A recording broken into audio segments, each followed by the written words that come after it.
আসসালামু আলাইকুম সুপ্রিয় শিক্ষার্থীরা, মাস্টার ইংলিশের নতুন একটি ফ্রি ক্লাসে সকলকে স্বাগত জানাচ্ছি। আমরা খুব গুরুত্বপূর্ণ একটি টপিক পড়বো আজকে, right form of verb. Right form verb এত বেশি গুরুত্বপূর্ণ যে এই টপিকটি না পারলে ইংরেজি আসলে কোনো কিছুই পারা যায় না। ঠিক আছে, মানে ইংরেজি রাইট ফর্ম ভার্ব যদি ঠিক না হয় আসলে কোনো বাক্যই ঠিক হবে না। ঠিক আছে, তো রাইট ফর্ম ভার্ব খুবই গুরুত্বপূর্ণ একটি টপিক, অনেক লম্বা একটা টপিক। আশা করছি যে তোমরা সবাই মনোযোগ দিয়ে ক্লাসটা করবা। আই হোপ যে আমিও তোমাদেরকে খুব ভালো বোঝাতে পারবো। তো যারা দেখবা ক্লাসটা শেষ পর্যন্ত দেখবা, আশা করছি অনেক বেশি উপকার হবে তোমাদের। আর 20 সেকেন্ডের মতো তোমাদেরকে একটু গ্যাপ দিব আমি, 20 সেকেন্ড অফ থাকবো, আমি একটু কাজ করব। তো 20 সেকেন্ড পরে আবার আসবো। আর একটা কথা বলে নেই যে মাস্টার ইংলিশের মেসেঞ্জার গ্রুপ কমেন্টে দেওয়া আছে, ইউটিউব চ্যানেলে প্রতিটা ক্লাস আপলোড করা আছে, চাইলে দেখে নিতে পারো। এবং যারা পেইড কোর্সে ভর্তি হতে চাও তারাও পেইড কোর্সে ফোন নাম্বারে ফোন দিয়ে ভর্তি হতে পারো। তোমাদের ঠিক 20 সেকেন্ড পরেই আমি তোমাদেরকে পড়াবো। 20 সেকেন্ড মিউট থাকবে, তারপরে ক্লাস শুরু করবো আমরা। ঠিক আছে, 20 সেকেন্ড জাস্ট মিউট থাকবে।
আশা করছি এখন তোমাদের শোনা যাচ্ছে। তো যাই হোক, একটু তোমাদের সময় নিয়েছি আমি। এখন আমরা রাইট ফর্ম ভার্ব পড়বো। যে তো যাই হোক, মাস্টার ইংলিশের এটা ফ্রি ক্লাস এবং রাইট ফর্ম ভার্বের আমরা 471 পৃষ্ঠায় আমরা পাবো। এখানে 10 পৃষ্ঠা বেশি দিতে হয়। 471 পৃষ্ঠায় আমরা দেখতে পাচ্ছি যে রাইট ফর্ম ভার্ব সম্পর্কে আলোচনা আছে মাস্টার ইংলিশের 471 নম্বর পৃষ্ঠায়। আচ্ছা, এখানে সরাসরি রুলস পড়ানো হয়েছে। তো রাইট ফর্ম ভার্বে একটা বিষয় মাথায় রাখবা, আহ, তোমরা যে সাবজেক্ট ভার্ব এগ্রিমেন্ট এটার সাথে খুব জরুরি, সাবজেক্ট ভার্ব এগ্রিমেন্ট এই টপিকটার সাথে জানতে হয়। ঠিক আছে, তো খেয়াল করো, রাইট ফর্ম ভার্বের 1 নম্বর নিয়ম বলছে যে বর্তমানে কোনো কাজ করা বা অভ্যাসগত কর্ম অথবা চিরন্তন সত্য বোঝালে সুনির্দিষ্ট সময় উল্লেখ না থাকে এমন বাক্যে always, often, usually, hardly, seldom, generally, normally, sometimes, occasionally, at times, daily, regularly, frequently, every morning, every day, a week, month, year, time, on holidays, on Friday, Sundays ইত্যাদি থাকলে ভার্বটি প্রেজেন্ট ইনডিফিনিট টেন্সে হবে। তাহলে always, often, usually, hardly, seldom, still ইত্যাদি adverb indefinite টেন্সে subject এবং principal ভার্বের মাঝে বসে। ব্যাপারটা এরকম, ধরো এখানে বলছে কি অলওয়েজ, দেখো I always, I always, always, দেখো I always go to school. খেয়াল করো এইখানে উদাহরণটা খেয়াল করো, আই অলওয়েজ গো টু স্কুলে এই যে আই এবং গো, এই যে সাবজেক্ট এবং প্রিন্সিপাল ভার্বের মাঝে অলওয়েজ একটা অ্যাডভার্ব বসলো, সাবজেক্ট এবং প্রিন্সিপাল ভার্বের মাঝে একটা অ্যাডভার্ব বসলো। সাবজেক্ট এবং প্রিন্সিপাল, সম্রাট বিন মামুন, ওয়ালাইকুম আসসালাম ভাইয়া। দেখো সাবজেক্ট এবং প্রিন্সিপাল ভার্বের মাঝে একটা অ্যাডভার্ব বসে। কোন কোন অ্যাডভার্ব গুলো বসে? দেখো I always go to school, এই যে একটা এখানে সাবজেক্ট এবং প্রিন্সিপাল ভার্বের মাঝে অলওয়েজ বসতে পারে, অফেন বসতে পারে, ইউজুয়ালি বসতে পারে, হার্ডলি, সেলডম এবং স্টিল, এই পাঁচটাই কিন্তু এই জায়গায় বসে। খুব গুরুত্বপূর্ণ এবং মাথায় রাখবা যে সাবজেক্ট এবং প্রিন্সিপাল ভার্বের মাঝে এই পাঁচটা অ্যাডভার্বই সাধারণত বসে, always, often, usually, hardly, seldom, still ইত্যাদি অ্যাডভার্ব গুলো ইনডিফিনিটে। ঠিক আছে, আর সাবজেক্ট এবং প্রিন্সিপাল ভার্বের মাঝে বসে। আর বাকি অ্যাডভার্ব গুলো যে কোনো জায়গায় বসতে পারে, সেগুলো নিয়ে আলাপ নাই, বাট এই এই অ্যাডভার্ব গুলো মাথায় রাখবা। এবং এই এখানে যে শব্দগুলো লিখছি প্রতিটাই সাধারণত অ্যাডভার্ব, এবং প্রতিটা অ্যাডভার্বই যদি বাক্যে দেখো তুমি তাহলে সেটা প্রেজেন্ট ইনডিফিনিট টেন্সে উত্তর করবা। মনে থাকবে ব্যাপারটা? ক্লিয়ার কিনা বলো তো? ক্লিয়ার? ক্লিয়ার। তাহলে আমরা দেখি প্রেজেন্ট ইনডিফিনিট টেন্সে সাবজেক্ট যদি থার্ড পারসন সিঙ্গুলার থাকলে ভার্বের সাথে এস বাই এস যুক্ত হয়। খুব গুরুত্বপূর্ণ ব্যাপার।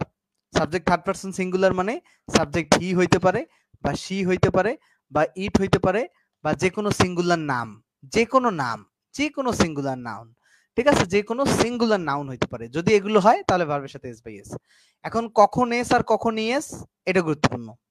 যখন ভার্বের শেষে কোনো একটা ভার্বের শেষে যদি CH, SH, double S, X ও জেড থাকে তাহলে সেই ভার্বের ই এর সাথে ইএস যুক্ত হয় এবং অন্যান্য ক্ষেত্রে এস। ব্যাপারটা কি রকম? ব্যাপারটা কি রকম? ধরো একটা ভার্ব নিলাম আমি ক্যাশ, যে হি ক্যাশ, সে এখন দেখো ধরো একটা নিলাম আমি, তো হি যেহেতু থার্ড পারসন সিঙ্গুলার নাম্বার, এই ক্যাশ ভার্বের সাথে এস বা ইএস যে কোনো একটা হবে। এখন এস হবে না ইএস হবে এটা ডিপেন্ড করে এই ক্যাশ ভার্বের শেষে দেখো সিএস আছে, যদি সিএস থাকে তাহলে এই এস হবে, আর যদি সিএস না থাকতো তাহলে এস হতো। যেমন ধরো ধরো ধরো তুমি একটা ভার্ব নিলা, ধরো রান, এই রান ভার্বের শেষে কি কোনো এই যে এখানে যে পাঁচটা নিয়ম পড়লাম যে C S, S S, a double S, X ও জেড নাই, এই যদি পাঁচটা থাকে কোনো ভার্বের শেষে এই পাঁচটা CS, S S, double S, X ও জেড, এই পাঁচটা যদি কোনো ভার্বের সাথে থাকে তাহলে ইএস যুক্ত করবে, আদারওয়াইজ এস। আশা করছি এটা বুঝতে পারছো। তো দেখো তাহলে এখানে খেয়াল করো দা ম্যান সেলডম স্মোক। এখন এই যে সেলডমটা দেখে আমরা বেসিক্যালি বুঝতে পারতেছি যে এটা প্রেজেন্ট ইনডিফিনিট টেন্স হবে, যে মানুষটা কদাচিতই ধূমপান করে। এখন দেখো স্মোকের সাথে এস বাই এস হবে, এস হবে কারণ এটা শেষে CS, double S, X, X ও জেড কোনোটাই নাই, ঠিক আছে। তাহলে the man seldom smokes correct উত্তর। আশা করছি। 3 নাম্বার আসো Rabindranath stories often dash surprising endings. এখানে খেয়াল করো রবীন্দ্রনাথের স্টোরিজ অফেন, অফেন থেকে আমরা বুঝতেছি এটা প্রেজেন্ট ইনডিফিনিট টেন্স হবে। এখন খেয়াল করো প্রেজেন্ট ইনডিফিনিট, এখন খেয়াল করো প্রেজেন্ট ইনডিফিনিট টেন্সের রবীন্দ্রনাথ স্টোরিজ অফেন, দেখো এখন স্টোরিজটা হচ্ছে প্লুরাল, কিন্তু রবীন্দ্রনাথের স্টোরি, রবীন্দ্রনাথ কিন্তু না, স্টোরিজটা প্লুরাল, এই কারণে এখানে তোমাকে প্লুরাল ভার্ব নিতে হবে। এখন দেখো প্রেজেন্ট টেন্স যেহেতু করবা তুমি প্রেজেন্ট ইনডিফিনিট টেন্সে হ্যাভ অথবা হ্যাজই বসতে পারে, তো হ্যাজ তো সিঙ্গুলার ক্ষেত্রে ব্যবহার হয়, তাহলে হ্যাভ কারেক্ট উত্তর, বাকিগুলো ভুল উত্তর। আশা করছি যে ব্যাপারটা খুব ক্লিয়ারলি বুঝতে পারছো। ঠিক আছে, আমরা পরবর্তীতে যাব, আমরা পরবর্তীতে যাব, দেখো পরবর্তীতে যাব, এখানে একটা খুব চমৎকার বিষয় শিখবো আমরা। পরবর্তীতে যাব যে দুটি চিরন্তন বা বৈজ্ঞানিক সত্য বা অভ্যাসগত কর্মের দ্বারা হোয়েন দ্বারা যুক্ত হলে দুটি প্রেজেন্ট ইনডিফিনিট টেন্সে হয়। দেখো দুইটা চিরন্তন সত্য বা বৈজ্ঞানিক সত্য বা অভ্যাসগত কর্ম হোয়েন দ্বারা যুক্ত। দেখো হোয়েন ওয়াটার ফ্রিজেস, এটা কিন্তু বৈজ্ঞানিক সত্য, ইট ডেনসিটি ডিক্রিজেস, পানি যখন জমাট বাঁধে তখন এর ঘনত্ব কমে, এটা একটা বৈজ্ঞানিক সত্য। পানি যখন জমাট বাঁধে তখন এর ঘনত্ব কমে, এটা একটা বৈজ্ঞানিক সত্য। তো এই বৈজ্ঞানিক সত্যই দেখো দুইটাই প্রেজেন্ট ইনডিফিনিট, হোয়েন যুক্ত আছে এবং দুইটাই present indefinite. When water freezes, এই যে ফ্রিজেস, ইট ডেনসিটি ডিক্রিজেস, এখানে দুইটা প্রেজেন্ট। তাহলে ব্যাপারটা কি আসতেছে, দুইটা চিরন্তন সত্য, বৈজ্ঞানিক সত্য বা অভ্যাসগত কর্মে হোয়েন দ্বারা যুক্ত হলে দুইটা প্রেজেন্ট ইনডিফিনিট হয়। তারপর 14 নম্বর দেখো হোয়েন মেটাল বিকামস হট, যখন আমরা কি ধাতু উত্তপ্ত হয়, ইট ইট এক্সপ্যান্ডস, মানে এটা তখন প্রসারিত হয় বা দীর্ঘায়িত হয়। তো এটা বৈজ্ঞানিক সত্য, তো যখন তুমি ধাতুতে তাপ দিবা তখন সেটা দীর্ঘায়িত হবে, এটা খুব বৈজ্ঞানিক সত্য। তাহলে হোয়েন দ্বারা যুক্ত দুইটা বাক্য যদি চিরন্তন সত্য, বৈজ্ঞানিক সত্য বা অভ্যাসগত কর্ম হয় তাহলে দুইটি প্রেজেন্ট ইনডিফিনিট হবে। সেক্ষেত্রে তোমাকে অর্থটা খুব ভালো করে বুঝতে হবে। বুঝতে পারছো? আই হোপ কনসেপ্টটাকে ভেরি ক্লিয়ার। এর পরের নিয়ম আসো, যদি কোনো now, right now, at this moment, at this time, বা টুডে, বা this session, day, rapidly, year after year ইত্যাদি উল্লেখ বর্তমানে কাজ টেন্সে হয়। এই যে অ্যাডভার্ব গুলো এগুলো যদি থাকে তাহলে সেটা প্রেজেন্ট কন্টিনিউয়াস, এবং প্রেজেন্ট মানে হচ্ছে কি বর্তমান, প্রেজেন্ট মানে হচ্ছে বর্তমান, কন্টিনিউয়াস মানে রানিং। তাহলে ব্যাপারটা যেটা আসতেছে মনে রাখবা, যেটা বর্তমানে হচ্ছে রানিং সেটা প্রেজেন্ট কন্টিনিউয়াস। মনে থাকবে ব্যাপারটা, যেটা বর্তমানে রানিং সেটা প্রেজেন্ট কন্টিনিউয়াস। ওকে, তাহলে বর্তমানে রানিং এরকম ঘটনা খেয়াল করি আমরা। বর্তমানে রানিং দেখো এই যে এট প্রেজেন্ট মানে বর্তমানে, এট প্রেজেন্ট যে বলছে এখানে, এট প্রেজেন্ট মানেই হচ্ছে বর্তমানে। ওকে, তাহলে এট প্রেজেন্ট, তারপরে কি খেয়াল করতো, হি ইজ অ্যাব্রড, সে বিদেশে বসবাস করতেছে। এইখানে খেয়াল করো, তো অ্যাট প্রেজেন্ট থাকলেই তুমি প্রেজেন্ট কন্টিনিউয়াস করবা। প্রেজেন্ট কন্টিনিউয়াস গঠন কি? সাবজেক্ট থাকবে, অ্যামিজার থাকবে, তারপরে ভার্ব থাকবে। আছে তো, আছে তো, তাই না? আছে তো, অ্যাট প্রেজেন্ট সাবজেক্ট বা অ্যামিজারে তারপর verb NG. I hope clear. 16 number দেখো, I am tired, I dash to bed now, good night. I am tired, I dash to bed now, good night. এখানে খেয়াল করো, I am tired, এখন দেখো এই যে নাও আছে, নাও দেখে আমরা কি বুঝবো? প্রেজেন্ট কন্টিনিউয়াসে করব। তাহলে এখানে কন্টিনিউয়াস কি? যেহেতু প্রেজেন্টে আছে, প্রেজেন্ট কন্টিনিউয়াস, তাহলে আমি যার আই এর সাথে am বসে, am আর গো ভার্বের আইএনজি করব, I am going। যারা টেন্স গুলো ভালো বোঝো তারা কিন্তু এটা খুব সহজে বুঝতে পারতেছো, এখানে কোনো জটিল কথা নাই। তারপর দেখো, I dash a letter to my sister now, যেহেতু নাও আছে প্রেজেন্ট কন্টিনিউয়াস, প্রেজেন্ট কন্টিনিউয়াস। আচ্ছা, যে সি দ্বারা যখন চোখে দেখা যায় না বরং সাক্ষাৎ করা বা সময় কাটানো, তখন কন্টিনিউয়াস হবে। এই কথাটা মনে রাখবা, সি দ্বারা যখন তুমি চোখে দেখবা, ধরো আই সি ইউ, আমি তোমাকে দেখি, এটা তো আমি তোমাকে চোখে দেখি, এটা চোখে দেখা হলে ওইটার কন্টিনিউয়াস করবা না, এটা ইনডিফিনিটে থাকবে। বাট যখন আমি বলবো যে এই যে doctor Ridwan is busy, he is seeing a patient right now, সে একটা পেশেন্ট দেখতেছে, এখন এই মুহূর্তে একটা সে পেশেন্ট দেখতেছে বা রোগী দেখতেছে, এইখানে রোগী দেখা মানে রোগীকে চোখে দেখা না, এখানে রোগীর সাথে সে সময় কাটাচ্ছে, সময় কাটাতে মানে চিকিৎসা দিচ্ছে রোগীকে। ঠিক আছে, ব্যাপারটা মাথায় রাখতে হবে। এখানে রোগী দেখা মানে চোখে দেখা না, রোগী দেখা মানে সময় কাটানো, রোগীর সাথে রোগীকে ট্রিটমেন্ট দেয়া। ওকে, তো বাক্য অনুযায়ী সি ভার্ব কখন কন্টিনিউয়াস হবে কখন হবে না, এটা মাথায় রাখতে হবে। 18 নম্বর নিয়মটা, নাও দেখে বুঝতেছি প্রেজেন্ট কন্টিনিউয়াস হবে, তাহলে এখানে ভার্ব খেয়াল করো, প্রেজেন্ট কন্টিনিউয়াস, অ্যাম গোইংটা কারেক্ট উত্তর, কারণ আই এর সাথে অ্যাম বসেছে বেসিক্যালি, আর অ্যাম এর পরে তো ভার্বের আইএনজি বসাইতেই হবে, তাছাড়া তো কোনো কন্টিনিউয়াস হলো না। সেম হচ্ছে 19 নম্বর প্রশ্নটাও তাই, Jamil, Jamil dash to school today. খেয়াল করো, এখন দেখো প্রশ্নটা সলভ দেখো, Jamil dash to school today, এখানে খেয়াল করো, ইজ নট গো এইরকম কখনো হতেই পারে না, ইজ নট গো এটা হয় না, ইজ নট গোয়িং হয়। ঠিক আছে, নটটা একটা বসালাই তুমি, ইজ নট গোয়িং হতে পারে। ওকে, আর নট গোয়িং এগুলো এগুলো কিছুই হয় না, এগুলো এইগুলো হয় না। ওকে, এখানে ফাইনাইট ভার্ব প্রয়োজন, এবং যে সে আজ কি করতেছে? স্কুলে যাচ্ছে। হ্যাঁ, তো এই যে ইজ, জামিল ইজ, নটটা বাদ দাও, is going to school, Jamil স্কুলে যাচ্ছে, তো স্কুলে যাচ্ছে না সে, আজ স্কুলে যাচ্ছে না বলতেই পারো তুমি। ঠিক আছে, continuous tense.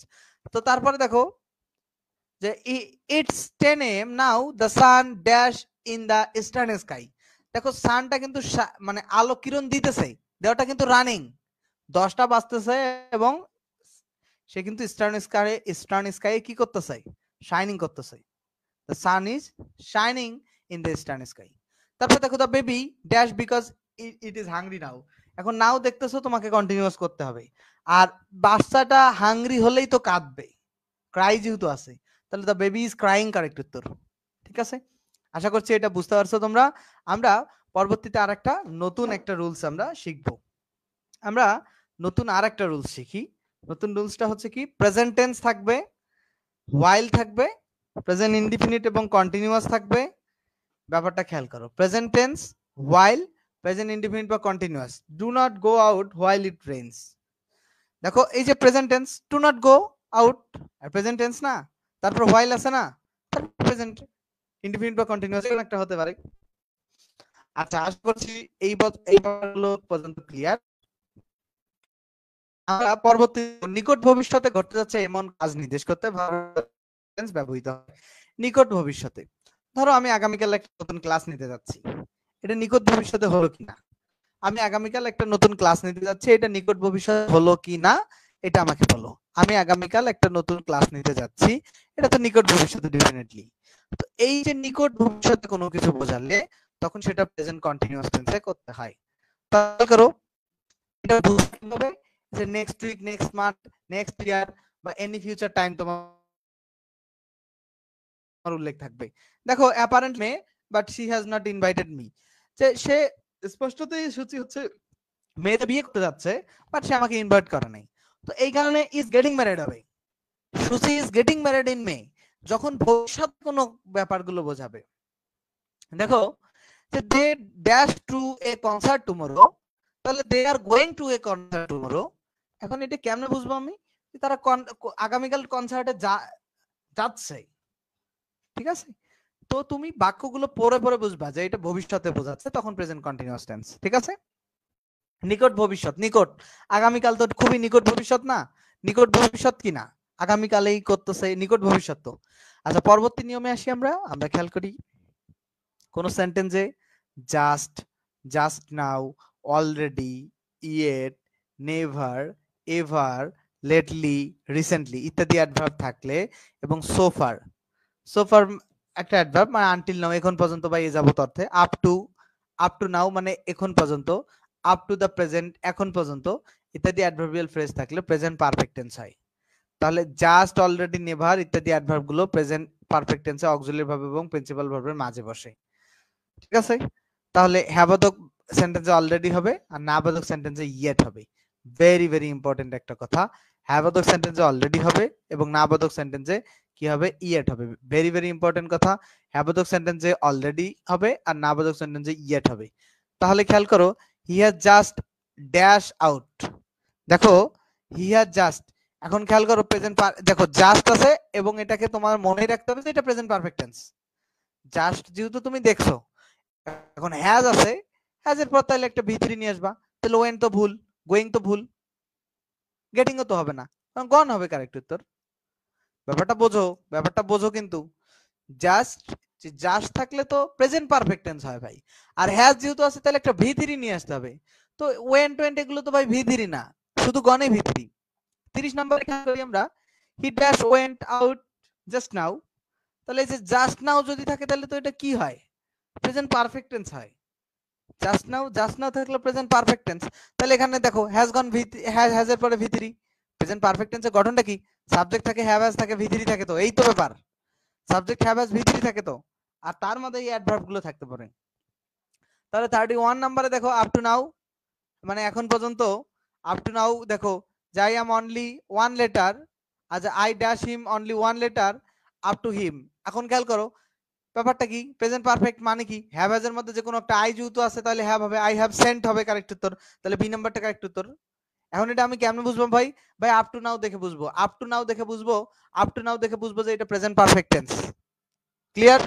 We have, never, এই যে নেভার, এই যে নেভার হ্যাড এ কার, এখানে হ্যাড কেন হলো? হ্যাভ ভার্বের ভি3, হ্যাভ, হ্যাড, হ্যাড, হ্যাভ ভার্বের ভি3 হচ্ছে হ্যাড, আর হ্যাভ এর পরে তো যে ভি3 বসে, প্রেজেন্ট পারফেক্ট টেন্স মানে সাবজেক্ট হ্যাভ হ্যাজ, তারপরে অ্যাডভার্ব থাকলে অ্যাডভার্ব, তারপর ভি3, দ্যাটস ওয়াই এখানে হ্যাড বসছে। বুঝতে পারছো? হ্যাড ভার্বের ভি3। তারপরে দেখো এখানে হ্যাভ বসবে, কেন হ্যাভ বসবে? Have you ever been to Mexico City? তুমি কি কখনো মেক্সিকো গিয়েছো? কোথাও গিয়ে ফেরত আসলে এইভাবে স্ট্রাকচার গুলো হয়। কোথাও গিয়ে যদি তুমি ফেরত আসো তখন হ্যাভ বসে, তারপরে তোমার সাবজেক্ট বসবে, তারপরে এভার বসে, তারপরে বিন টু বসে, তারপরে সেই জায়গাটার নাম বসে। আশা করছি বুঝতে পারছো, কোথাও গিয়ে ফেরত আসলে এভাবে করে স্ট্রাকচার হয়। আমি এটা অ্যাডভার্বের ক্লাসে শিখিয়েছি, এই কারণে এখানে হ্যাভ বসবে, এবং হ্যাভ আরো একটা বসার কারণ আছে, যেহেতু এখানে ভি3 আছে, এখানে হ্যাভ ছাড়া অন্য কিছু বসার কোনো প্রশ্নই আসে না। বুঝতে পারছো? তারপরে দেখো 34 number, do you like Paris? I don't know, I dash there. এখানে খেয়াল করো, এইখানে খেয়াল করো, এখানে do you like Paris, I don't know, I dash there. কোন স্থানে পরিদর্শন করে ফিরে আসলে, কোন স্থানে তুমি কি প্যারিস লাইক করো? দেখো তুমি কি প্যারিস লাইক করো? এইখানে, এইখানে খেয়াল করো, I don't, do you like Paris? I don't know, আমি জানি না, আই ড্যাশ। কোন স্থানে গিয়ে ফেরত আসলে, আই হ্যাভেন্ট বিন হেয়ার, মানে আমি তো সেখানে কখনো আসলে ছিলাম না, সেখান থেকে ফিরে আসা তো দূরের ব্যাপার। ব্যাপারটা যে খেয়াল করো যে কোথাও যাইতে হবে এবং যে ফেরত আসবে, তো আমি তো জানি না, আমি জানি না, আই হ্যাভেন্ট বিন হেয়ার। দেখো আমরা পরবর্তীতে যাব, বাকি এমসিকিউ গুলো তোমরা ট্রাই করলে পারবা আশা করছি, এই এমসিকিউ গুলো খুব জটিল না। আমরা পরবর্তীতে যাব, কোন কাজ আগে থেকে আরম্ভ হয়ে বর্তমানেও চলছে বুঝালে ভার্বটির প্রেজেন্ট পারফেক্ট কন্টিনিউয়াস টেন্স হয়, কিন্তু কন্টিনিউয়াস টেন্স হয় না, সেগুলোকে সিন্স ভার্ব থাকলেও প্রেজেন্ট পারফেক্ট টেন্সে করতে হয়। তো যেগুলো যেমন be verb, have verb, see verb, know ভার্বের কন্টিনিউয়াস হয় না দেখে এগুলোকে পারফেক্ট টেন্সে করবা, এটা কোনো জটিল বিষয় না। We are good friends, we dash each other for a long time, এখানে খেয়াল করো উই হ্যাভ নোন হবে কারেক্ট উত্তর, B number we have known each other. এখন basically we have been knowing each other হইতো, বাট মনে রাখতে হবে বি হ্যাভ এবং সি নো এই চারটা ভার্বের আসলে কি কন্টিনিউয়াস টেন্স করা যায় না, দ্যাটস ওয়াই এগুলোকে প্রেজেন্ট পারফেক্ট টেন্সের উত্তর করতে হবে। এটা খুব কোনো জটিল টার্ম না, খুবই সহজ একটা বিষয়। দেখো যে I dash him for 5 years, দেখো I dash him for 5 years, তাহলে I dash him for 5 years. খেয়াল করো এটা এই যে ফর 5 ইয়ার্স দেখে মনেই হবে যে এটা প্রেজেন্ট পারফেক্ট কন্টিনিউয়াস, বাট এটা প্রেজেন্ট পারফেক্ট করে I have known him for 5 years. I hope যে এটা বুঝতে পারছো। এটা নিয়ে আমরা বেশি সময় অযথা অহেতুক নষ্ট করব না। কোনো কাজ অতীতে ঘটেছে বা কয়েকবার ঘটেছে আবারও ঘটার সম্ভাবনা আছে, এরূপ বোঝালে প্রেজেন্ট পারফেক্ট টেন্স হয়ে থাকে। এই নিয়মটা যে খুব জটিল মানে খুব ইম্পর্টেন্ট তাও না, পড়াই। অতীতে ঘটছে আবারও ঘটার সম্ভাবনা আছে, কয়েকবার ঘটছে, ফার্স্ট সেকেন্ড থার্ড টাইম এইরকম উল্লেখ থাকবে, টোয়াইস থ্রাইস টু টাইমস। দেখো Nishad dash the movie 3 times, এই যে তিনবার সে দেখছে, নিশাদ 4 নাম্বার বারও দেখতে পারে।